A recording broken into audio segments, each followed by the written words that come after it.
Merci, monsieur le député. La parole est maintenant à madame Annie Genevard du groupe Les Républicains.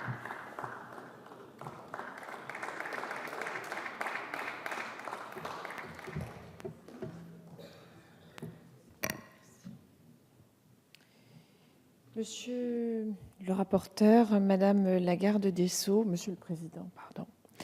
C'est un débat majeur qui s'ouvre aujourd'hui car c'est à notre Constitution, à notre loi fondamentale, que nous nous apprêtons à toucher, celle qui règle le fonctionnement et la stabilité des institutions comme celle qui consacre les droits des citoyens. L'ont-ils bien compris, tous nos collègues qui se sont livrés à des amendements aussi étranges, pour ne pas dire plus, qui consistaient par exemple à réécrire notre Constitution en langue inclusive. Mais je ferme la parenthèse. Sur le plan de la méthode, on ne peut que déplorer la dissociation des trois textes qui s'apprêtent à modifier en profondeur nos institutions. Aujourd'hui, la réforme constitutionnelle et demain, la loi ordinaire et la loi organique. Il eût été plus honnête de conduire un débat unique sur ces textes en ce qu'ils forment un paquet commun.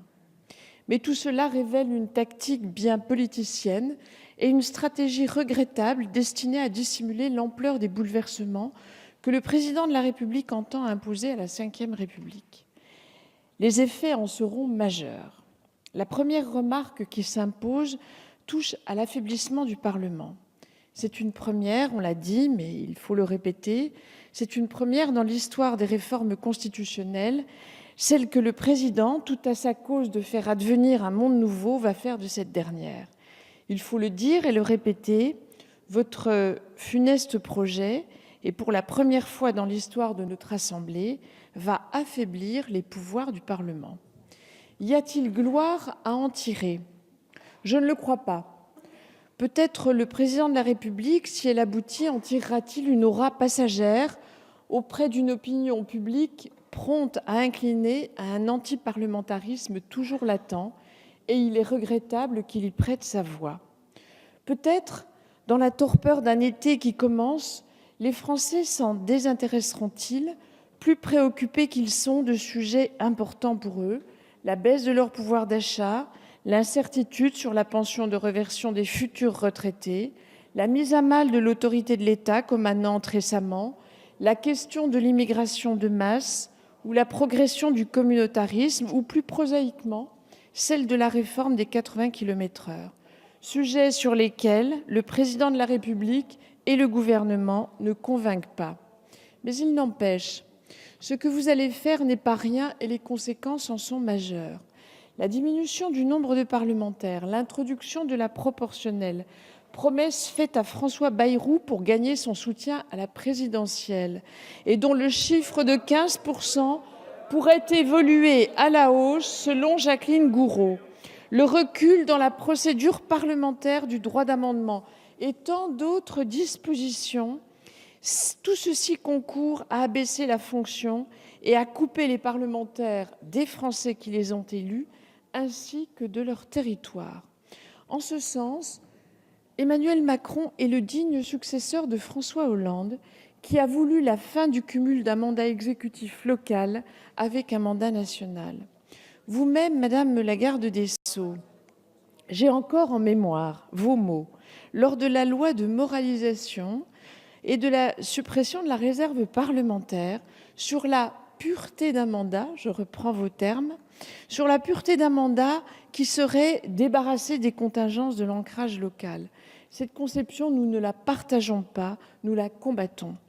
Cette atteinte au Parlement a une logique, celle du renforcement excessif du pouvoir exécutif. Elle a un effet majeur, la mise à mal de l'équilibre des pouvoirs livrés aux partis et son corollaire, l'instabilité politique.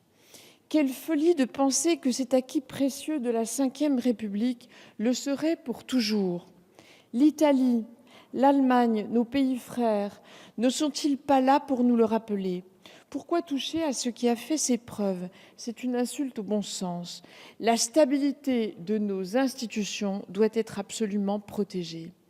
Hier, au Congrès, dont il banalise l'usage et trahit la vocation, le président de la République, au détour d'un amendement imposé aux députés de la majorité, je dis bien imposé car il y a quelques jours, il le combattait en commission, a montré le peu de cas qu'il fait de sa propre majorité et a fortiori de toute la représentation nationale.